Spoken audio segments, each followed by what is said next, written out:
folks, I think we'll get started here with our last stop. Appreciate you sticking with us here today.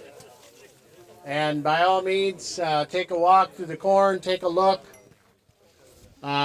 We figured that this was just too good of a stop to pass up. And since we were leaving Saman's, and you can tell it's a 60-inch corn plot with covers in between. And this is Williams Farms, Seth and Sanford Williams and his crew. And with us today we have Nolan Swenson. And Nolan was the operator, and he works for Seth. And he's going to tell you a little bit about what happened or how this worked out with this corn. Okay, well, I guess the starting point would be this was inspired by the Menoken farm. I used to work there, and I think this is probably the third year that Seth and I have talked about this. And I would say that the reason behind probably any 60-inch corn with covers, and the reason we did it, is to feed calves later in the fall, not in a feedlot, and get them out of the feedlot sooner in the spring.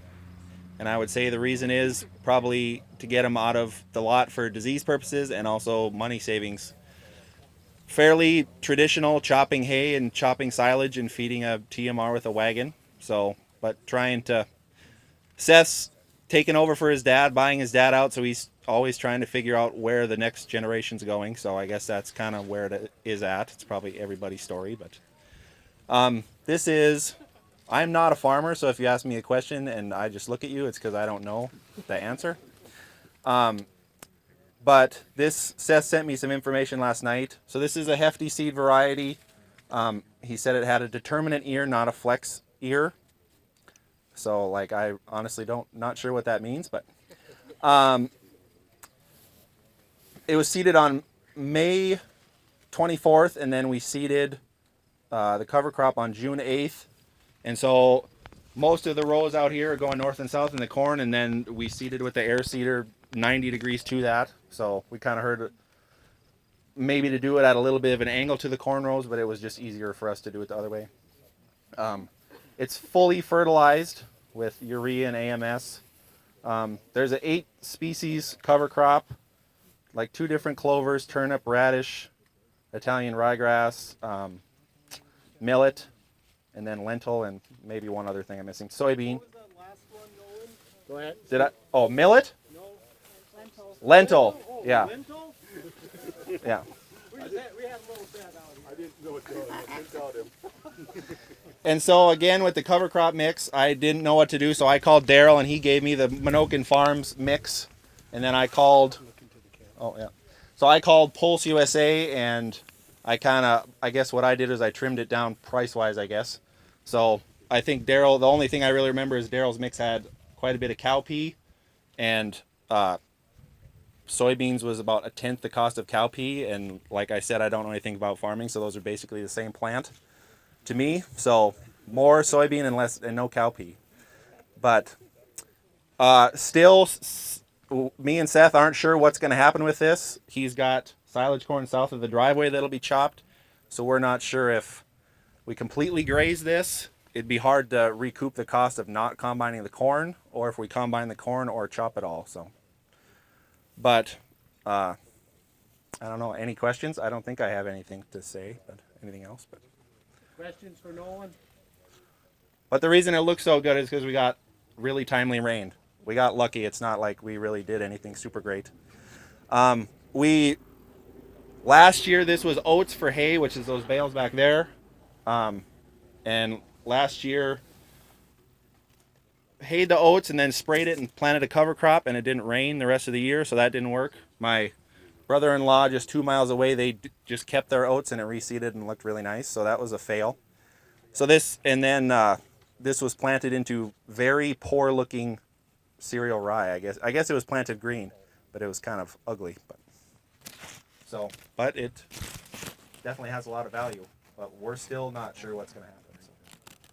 I thought it was interesting that the cover crops were planted the other way of the corn. I'd never seen that before, so I'm learning something new here, Daryl. Yeah, I have never seen. Usually it's been 5 degrees. Okay, yeah. Oh, Steve, I got one more thing I'd say. Here, do it. I guess maybe important. So the plant population was supposed to be 20,000 plants per acre. And because I took out every other row, I thought I should bump up my 2020 in the tractor to 40,000, but Daryl called me. So there's actually 40,000 plants per acre here, which is why the plants are 1.5 inches apart. But the other 2/3 of the field is actually 20,000. So Daryl taught me something about computers. But it's a great experiment. You'll see. We'll see. I don't know. We'll see. I have to have a farmer. Yeah, it's amazing though. I don't have a lot of experience. I've tried it. Don't have a lot of experience. Actually, for whatever it's worth, in my area of the world, I tried this. I planted some 90-inch corn, but I planted a row of squash down the middle between it to see if I could get 2 cash crops here.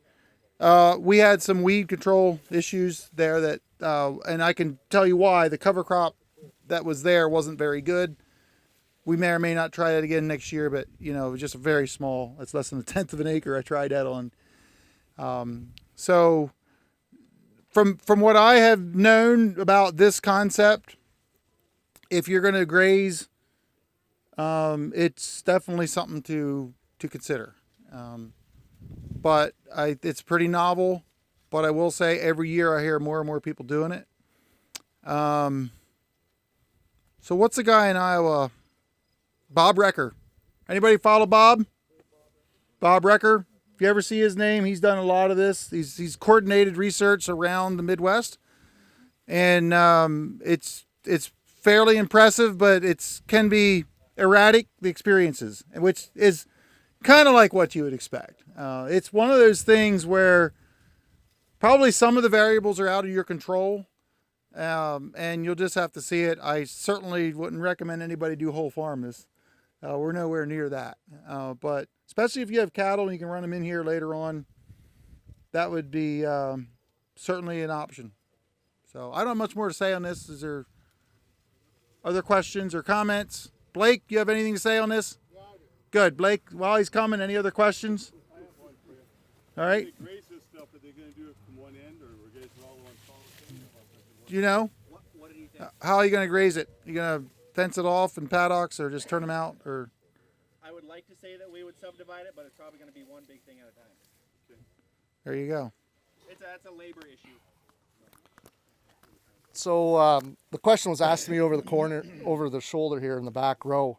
Am I doing any of the 60-inch corn? And I say, no, I'm not. Okay. And in my opinion, the reason I believe that 60-inch corn exists in some geographies is because farmers have come to the realization that something bad is happening to our soils because we're not on a crop rotation. As Dr. Dwayne Beck would say, we're on a crop alternation, right? Oscillation. Alternation, oscillation, poor damn rotation is what I call it, right? Corn, beans, corn, beans, corn, beans. Sometimes a lot more corn, a lot less beans, whatever. It doesn't matter. In my geography, because we have a commitment to 3 crops, primarily in our rotation, corn, beans, wheat, then using these big diverse covers, I'm not chasing this 60-inch corn, but I'm watching it with a curious observation. I always say to people, as you start anything new, regardless of what it is, much like Steve just alluded to, I applaud people for creativity, but I would encourage people to crawl before you walk before you run. There's nothing wrong. There is nothing wrong with starting slow, right? Watching people do these things on YouTube or on Twitter or whatever it is and thinking that it's easy, trust me, it can end in catastrophic failure. So there's nothing wrong with trying to start slow and build confidence in your own system, in your own environment, and specifically with your own soil. So that's what I'll say to that. Lance, do you want to chime in on anything? Yes. Go ahead, Jay. Thanks. Yeah.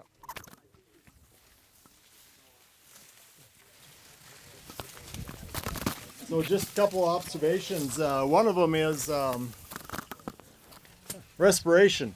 Those of you that stood on the edge out there and then you walked in here, what'd you notice? Oh, this is a dream. It's cooler, right?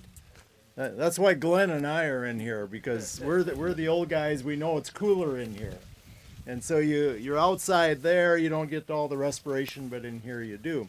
So here you see more of a sunlight game, and so consequently the sun comes in all the way up and down on the plant. So that's a different environment. And then the spacing, Nolan's already alluded to that, and so he's already tweaked some things on the spacing. The other thing Nolan and I talked about is we're going to clip this. We're going to clip the cover crop, dry it down, and see what we got. And that'll help make some decisions on what happens here or doesn't happen here in terms of grazing it, etc. So these are all things that we can kind of take a look at in this learning curve here. But really nice and cool in here. Then we got the plant diversity, and Kent, did I let you know that there's lentils in here? Lentils in Yeah, here? that's what you call it. Okay, so I think I won a big bet. But anyway, just long story short, we got plant diversity. So I've monitored some of these fields, and the interesting thing is they usually have a little uptick in carbon. So there's all kinds of things you lay out because you have all these you have plant diversity. You just mimic native rangeland in here a bit. So for our environment, but just some observations. Back to you, Daryl.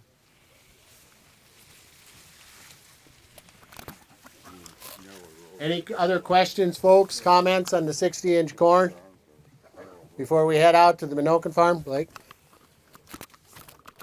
So as you start this inter-row process, and one of my travels around the world happened to take me to the French-speaking province of Quebec.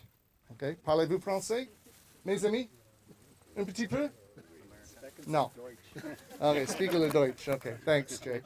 So where I saw inter-row seeding of cover crops and corn be very effective was actually in the province of Quebec in a 30-inch system. And why they were so effective was, contrary to most people, they established their cover crop at 3-leaf corn. Okay? And so when we think about corn, and we think about the physiological process, the agronomy side of growing corn, under ideal growing conditions, how many days does it take to put out a new leaf? Anybody? About every 3 days, right? 3 days. A new leaf comes out, Jay, that's close. It's pretty close. And so, but to start germination of that seed, right, it has to imbibe water. So by the time that cover crop seed starts to see daylight, at times it's almost about 5, 6, almost a week later, when a lot of the cover crops are starting to come up. So this professor of mine, Dr. Clarence Swanton, talked about the critical weed-free period of growing corn, which I believe is somewhat false because it was done in percolite, sterile soil, right? So the corn does not want to see green plants. It senses it and it impacts the yield negatively. But if we get that cover crop established early, as that corn plant continues to grow, we want to maintain those roots as that corn comes to canopy, because when that corn comes to canopy and there's no light, that restricts obviously photosynthesis. And then as we get past pollination and that corn plant starts to draw back, more light goes down to the floor, and then your cover crop starts to take off and grow. So these big plants on 30-inch spacing, if we get the cover crop established early, can be just as effective, and we're not having to change, and then we're not compromising yield also on the 30-inch corn system that we're accustomed to. Just one observation. I think this is fantastic. We don't have to reinvent the wheel, I guess. Thank you, Blake. Anything else on the 60-inch corn? Anything else that we've seen at Seaman Bosch before we get in our cars and head down to the Minokan farm? I hope you all stick with us. We're going to have a speaker recap. We've got a tent down there just to keep Blake cool. We'll probably even get him a Minokan farm t-shirt so he can, be cooler yet. Any questions or comments? I want to thank Seth and his crew and Nolan Swenson for letting us stop by here and taking a look at this. And again, thank the Bowers and the Samans and Jason Bosch today for what they were able to do and to let us on their place. I think it was a great discussion out here in the field today, and I think it'll be equally is entertainment under the tent. So let's take off and head out.